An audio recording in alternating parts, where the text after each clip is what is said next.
Hello dear student, आप अच्छे होंगे और आपकी पढ़ाई भी बहुत अच्छी चल रही होगी। आज हम करेंगे एमपी सेट 2026 के लिए इकोनॉमिक्स पेपर 2 के महत्वपूर्ण प्रश्न सॉल्यूशंस। ओके बच्चों, आइए स्टार्ट करते हैं। Question number 1। जब प्रत्येक खिलाड़ी अन्य खिलाड़ी द्वारा चुनी गई रणनीति को ध्यान में रखकर अपनी स्वयं की इष्टतम रणनीति का चयन करता है तो इस स्थिति को क्या कहा जाता है? ऑप्शन ए नेश संतुलन, ऑप्शन बी विसेल का संतुलन, ऑप्शन सी केडी की दुविधा, ऑप्शन डी सहयोगात्मक खेल। बताइए बच्चे, इसका राइट आंसर क्या आएगा? जब प्रत्येक खिलाड़ी अन्य खिलाड़ी द्वारा चुनी गई रणनीति को ध्यान में रखकर अपनी स्वयं की इष्टतम रणनीति का चयन करता है तो इस स्थिति को क्या कहा जाता है? बताइए बच्चों, ऑप्शन क्या आएगा? नेश संतुलन। क्या आएगा? Option A is the right बच्चों, option A is the right. Okay, समझते हैं इसके बारे में। आइए, नेश संतुलन क्या है? गेम थ्योरी से संबंधित है ना, गेम थ्योरी से रिलेटेड है। जॉन नेश ने, अमेरिकी गणितज्ञ जॉन नेश ने 1994 में उन्हें नोबेल प्राइज भी मिला है। उनके द्वारा ये प्रतिपादित की गई है। ओके, जॉन नेश ने नेश संतुलन की धारणा अल्प अधिकार से संबंधित है। किससे संबंधित है? अल्प अधिकार से संबंधित है। ओके बच्चों, आइए आगे बढ़ते हैं। Question number 2। नकारात्मक नेटवर्क बाह्यता जिसमें कोई उपभोक्ता विशेष रूप से डिजाइन की गई भारत कर जैसी किसी अन्य या द्वितीय वस्तु का स्वामी बनने की इच्छा रखता है तो क्या कहा जाता है? ऑप्शन ए बेड वैगन प्रभाव, ऑप्शन बी टकीला प्रभाव, ऑप्शन सी स्नो प्रभाव, ऑप्शन डी पीघू प्रभाव। बताइए बच्चे, इसका राइट आंसर क्या आएगा? Option C is the right बच्चों, C is the right, snob प्रभाव। क्या आएगा? स्नो प्रभाव। ओके, आइए आगे बढ़ते हैं बच्चों। Question number 3। निम्नलिखित में से कौन सी वित्तीय प्रणाली में जलवायु जोखिमों को समेकित करने के प्रति सहायक नहीं हो सकता? ऑप्शन ए जलवायु संबंधी वित्तीय प्रकटीकरण, ऑप्शन बी तनाव परीक्षण, ऑप्शन सी परिदृश्य विश्लेषण, ऑप्शन डी पश्चिम उन्मुख जोखिम आकलन विधियां। बताइए बच्चे, इसका राइट आंसर क्या आएगा? इसका राइट आंसर क्या है बच्चों? Option D is the right. क्या है? डी, पश्चिम उन्मुख जोखिम आकलन विधि है जो जलवायु जोखिम समेकन करने के लिए सहायक नहीं है। ओके बच्चों, ऑप्शन डी पश्चिम उन्मुख जोखिम आकलन विधि है जो क्या करती है? वित्तीय प्रणाली और जलवायु जोखिमों को समेकित करने के प्रति सहायक नहीं है। ओके, बाकी ये शामिल है जलवायु संबंधी वित्तीय प्रकटीकरण, तनाव परीक्षण शामिल है और परिदृश्य शामिल है। ये शामिल नहीं है, इसलिए डी इज राइट बच्चों। ओके, आइए आगे बढ़ते हैं। Question number 4। निम्नलिखित में से कौन रिजर्व बैंक ऑफ इंडिया यानी आरबीआई के मिशन के साथ सुसंगत नहीं है? ऑप्शन ए वित्तीय सेवाओं तक पहुंच को सुनिश्चित करना, ऑप्शन बी कीमत स्थिरता को बनाए रखना, ऑप्शन सी राष्ट्रीय विकास प्राथमिकताओं को निर्धारित करना, ऑप्शन डी वित्तीय तंत्र व्यवस्था की स्थिरता। बताइए राइट आंसर क्या आएगा बच्चों? Option C is the right बच्चों, Reserve Bank of India RBI के मिशन के साथ सुसंगत यानी इनके साथ शामिल नहीं है। कौन सा? Option C is the right, राष्ट्रीय विकास प्राथमिकताओं को निर्धारित करना ये शामिल नहीं है। बाकी ये वित्तीय सेवाओं तक पहुंच को सुनिश्चित करना रिजर्व बैंक के अंतर्गत आता है। कीमत स्थिरता को बनाए रखना ये भी रिजर्व बैंक से रिलेटेड है। वित्तीय तंत्र व्यवस्था की स्थिरता ये भी रिजर्व बैंक से रिलेटेड है। ओके बच्चों, आइए आगे बढ़ते हैं। इंपॉर्टेंट है बच्चों ये वाले क्वेश्चन आपके लिए। ओके, 1 मार्च को आपको ये देखने को मिल सकते हैं। ओके, आइए आगे बढ़ते हैं। Question number 5। जलवायु संबंधित जोखिमों के संदर्भ में संक्रमण जोखिम प्रेरकों के साथ निम्नलिखित में से कौन सा संबंध नहीं है? ऑप्शन ए जलवायु संबंधित प्रशमन नीतियां, ऑप्शन बी परिस्थितिकी की सेवाओं की हानि, ऑप्शन सी प्रौद्योगिकी नवाचार, ऑप्शन डी जन मनोभावों में बदलाव। बताइए बच्चे, इसका राइट आंसर क्या आएगा? इसका राइट आंसर बताओ। Option B is the right, परिस्थितिकी की सेवाओं में हानि। ओके बच्चों, बी इज द राइट बच्चों, option B is the right. Okay, जलवायु संबंधी जोखिमों के संदर्भ में संक्रमण जोखिम प्रेरकों के साथ शामिल नहीं है। ओके, बाकी ये शामिल है। जलवायु संबंधी प्रशमन नीतियां ऑप्शन ए शामिल है, ऑप्शन सी शामिल है प्रौद्योगिकी नवाचार, और ऑप्शन डी जन मनोभावों में बदलाव। ओके बच्चों, आइए आगे बढ़ते हैं।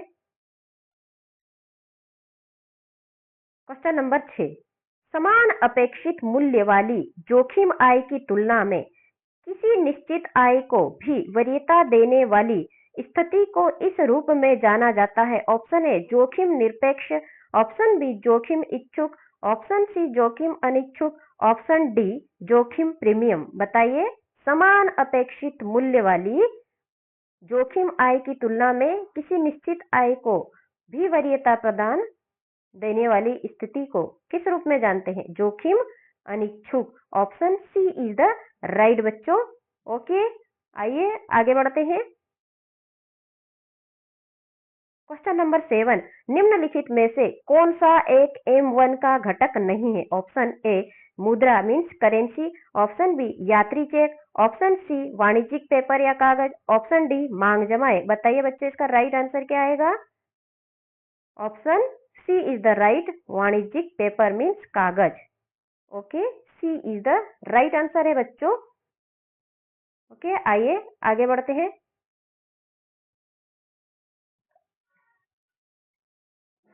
क्वेश्चन नंबर 8, किन्स की पशु भावना निम्नलिखित में से किससे निकटतम रूप से संबंधित है?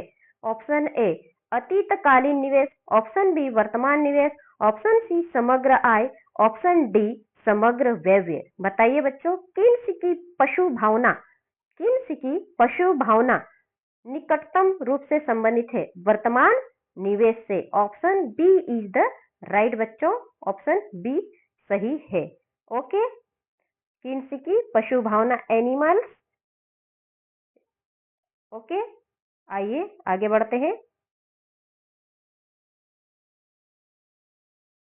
Question number 9, Mundell Fleming model प्रतिरूप में मौद्रिक नीति और अधिक प्रभावी होगी जिसमें यह हो।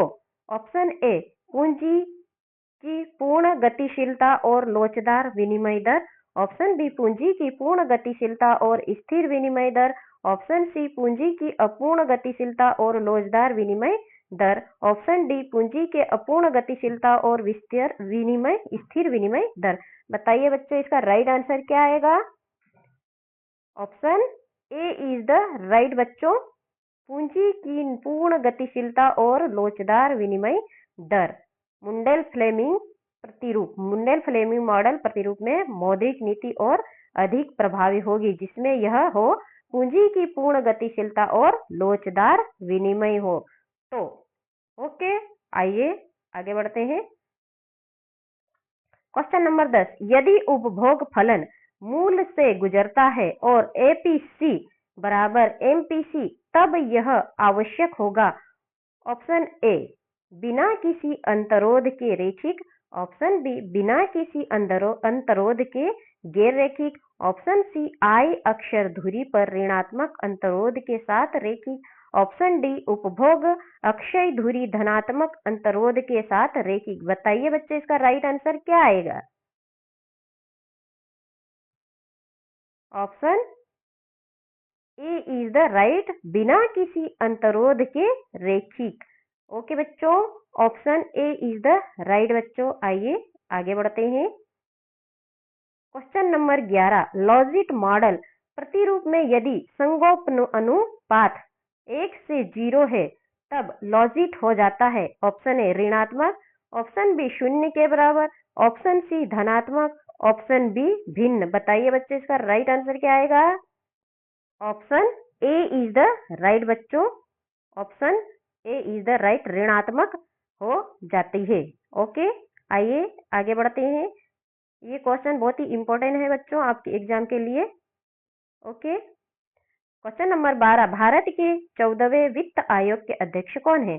Option A doctor Vijay Kelkar, option B doctor Y B Reddy, option C doctor C Rangarajan, option D N K Singh. बताइए बच्चों। Option B is the right बच्चों, doctor YV Reddy.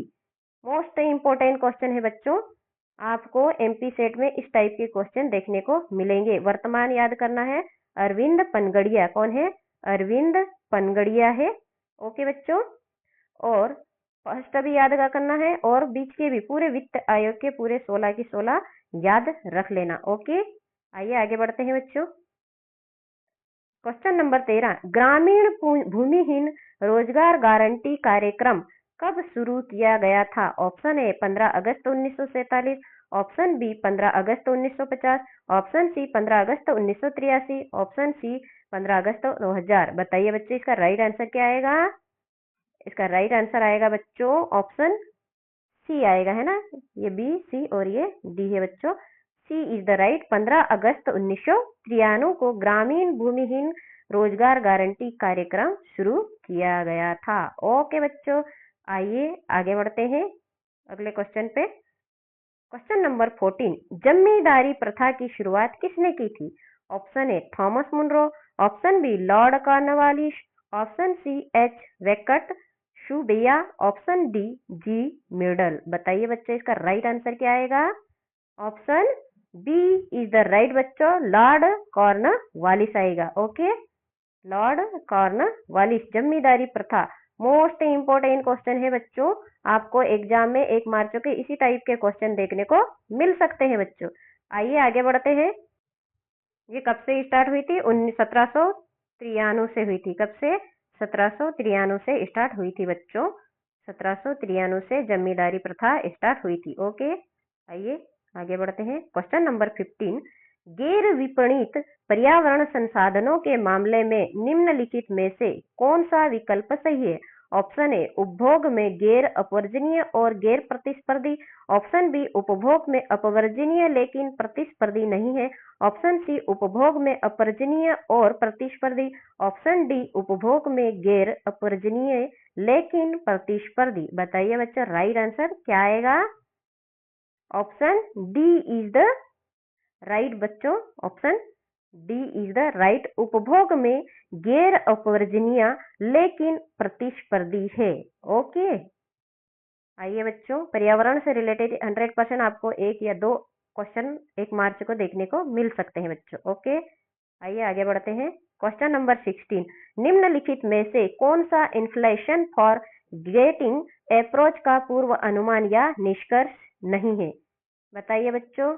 Option A ब्याज दर मौद्रिक नीति का प्रमुख साधन है, उच्च ब्याज दर समग्र मांग को नियंत्रित करती है, ऑप्शन सी मुद्रास्फीति आपूर्ति पक्ष से संबंधित परिदृश्य होता है, ऑप्शन डी मुद्रा आपूर्ति की मात्रा मुद्रास्फीति को नियंत्रित करने में बहुत प्रभावित नहीं होती है। बताइए बच्चे, इसका राइट आंसर क्या आएगा? इसका राइट आंसर है बच्चों option C is the right. मुद्रास्फीति आपूर्ति पक्ष से संबंधित परिदृश्य होती है।